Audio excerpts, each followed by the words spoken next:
Alright, so I'm back up live once again. Just had some kind motorists drive right up beside me and let me know that my tail lights are out.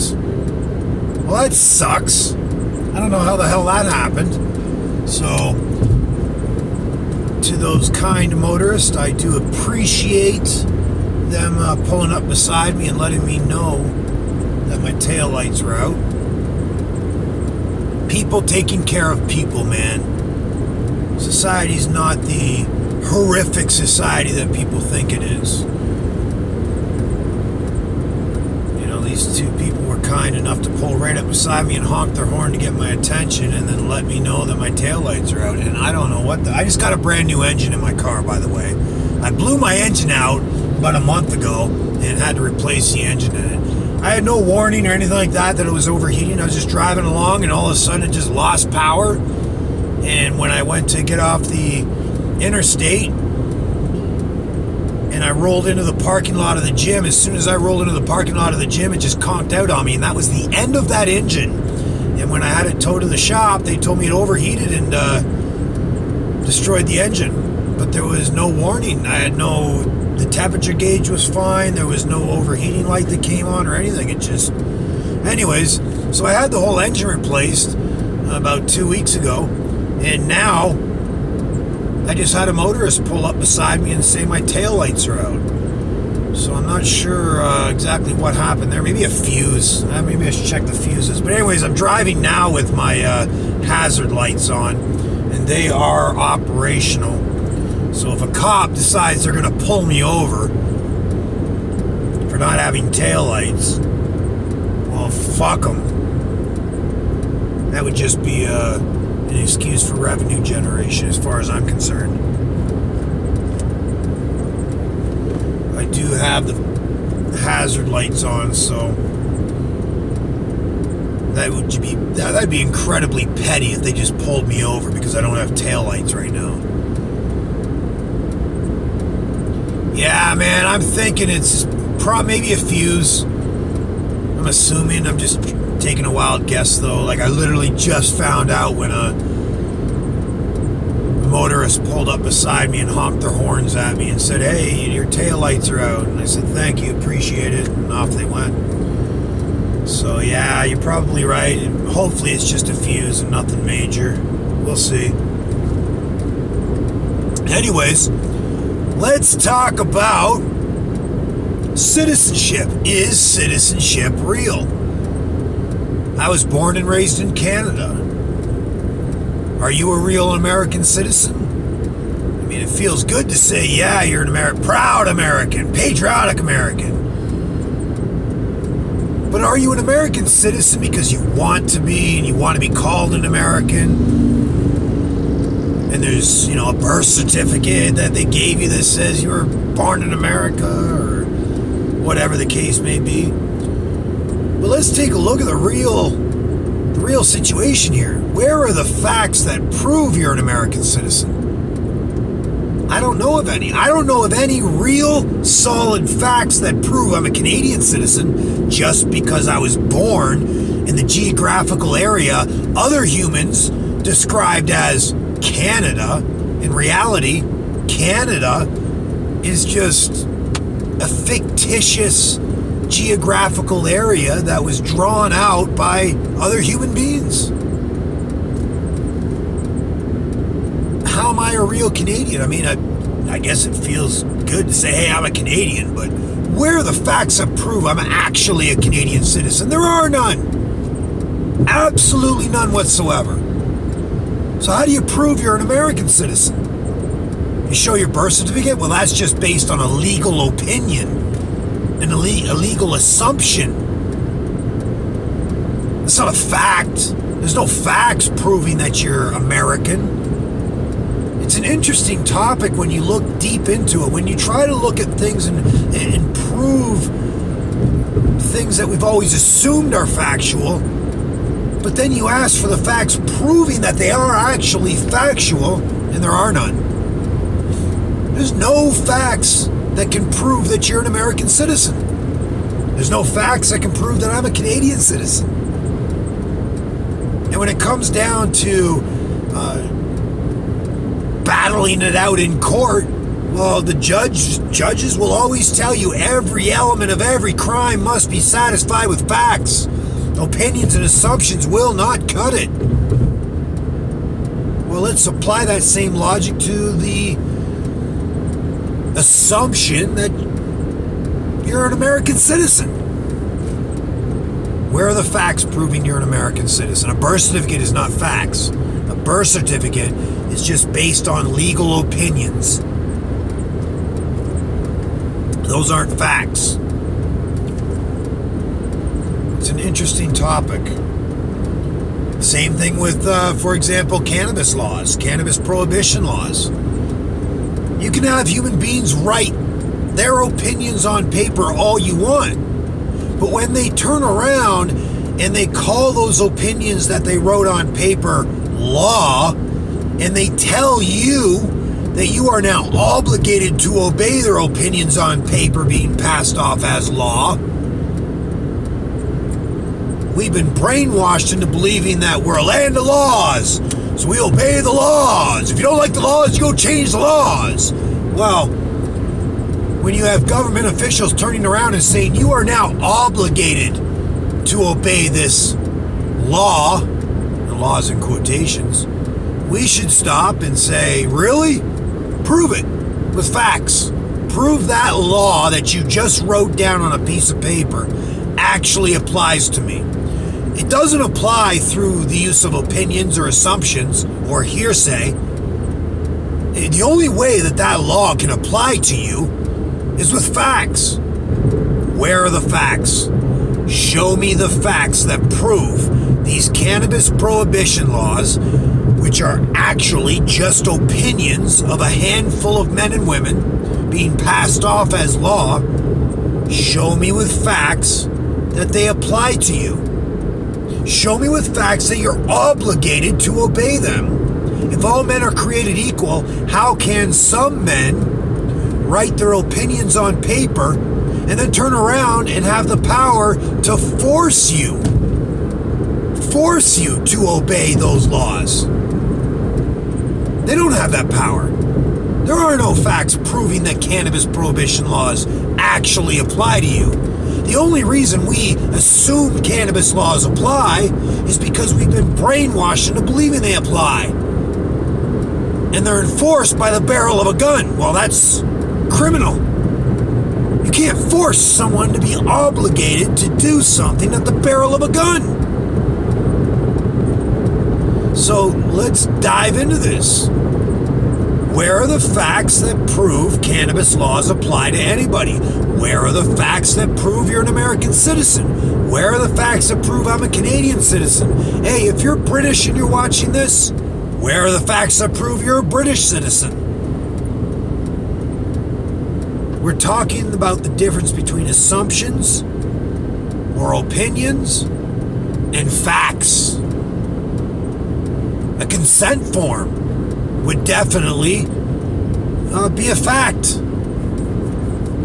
If I consented to being a Canadian citizen, then okay, I'm a Canadian citizen, but I never consented. It was just forced upon me when I was born.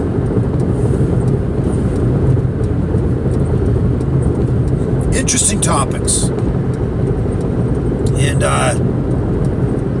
if you're wondering where these thoughts and ideas come from,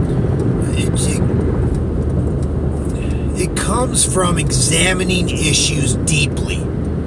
Lysander Spooner. If you don't know who Lysander Spooner is, I would highly recommend Googling his name and reading some of his works. He's one of my favorite philosophers from the 1800s.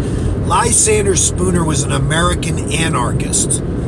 And in the he wrote the book, or wrote the piece, The Constitution of No Authority. He's got a few other works too. I highly recommend looking him up and reading his work. It will open your eyes and really show you how much we've been brainwashed into this idea of we're Americans, or we're Canadians, or we're Mexicans, and really hoodwinking people into accepting ideologies that There are no facts proving you're bound to. Literally, there's no facts. So when you start to think of these ideas deeply, and Lysander Spooner was one of the folks that, when I was reading his works, really opened my eyes. Ayn Rand was another tremendous writer as well that really opened my eyes. Lysander Spooner really took me down even deeper than Ayn Rand did into examining issues. And I'd like to share a little story with you about Lysander Spooner that I found very interesting.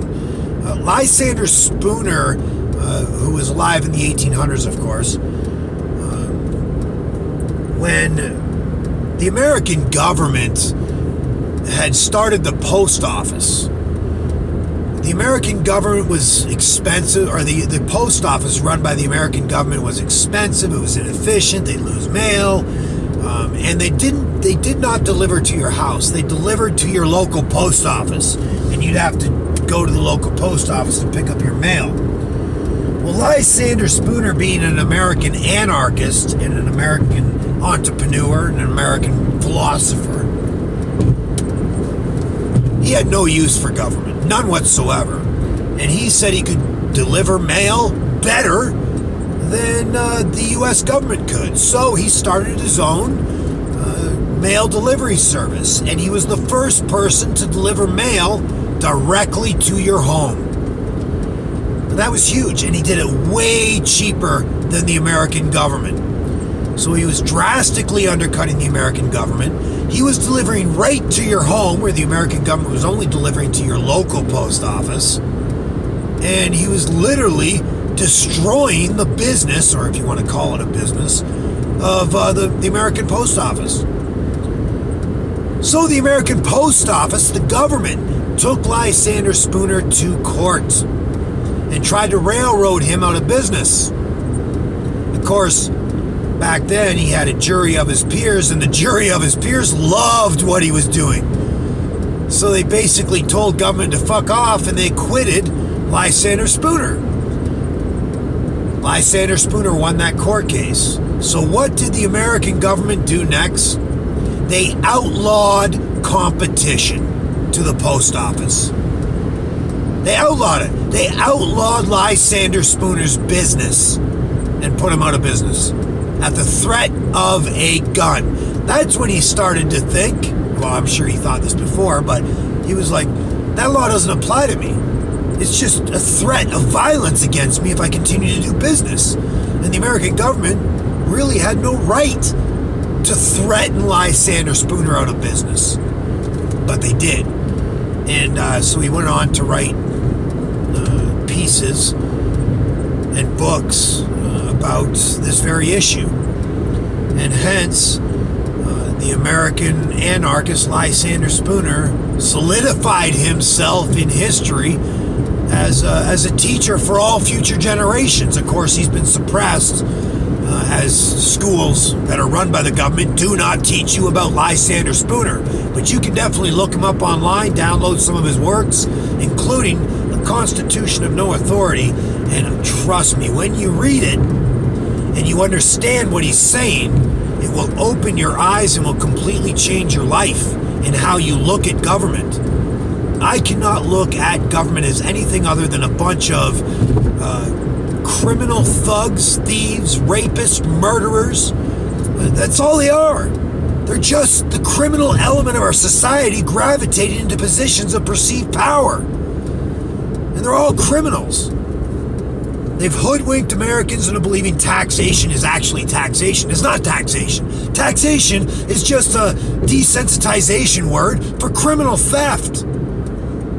It's incredible to see how far down the sinkhole we've gone into believing stuff that's just not true. Citizenship is one. We are human beings flying on this rock through space, and you have a handful of human beings that used violence to draw out geographical areas on this rock flying through space, and now all of a sudden they call you an American citizen, and now you're obligated to obey American laws. Really? Prove it with facts, not opinions or assumptions.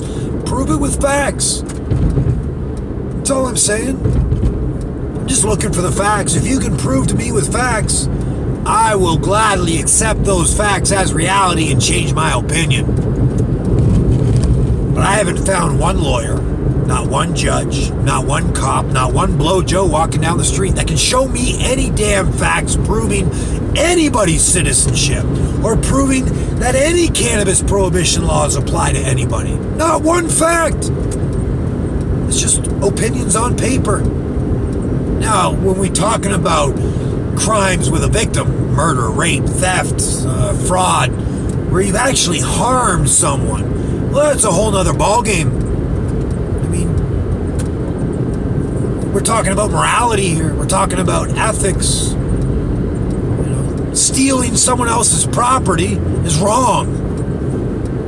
Calling it taxation does not change the fact that theft is wrong. But we've been hoodwinked into 13 years of free government education, brainwashing us into believing that taxation is your duty as an American citizen, yet they can't prove with facts that you're an American citizen.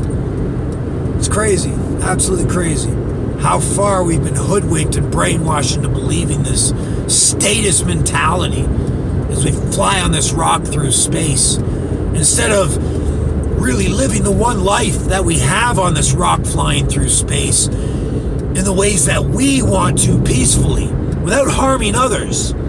Instead, we're beholden to obey the laws of a select few psychopaths that think they can rule over you.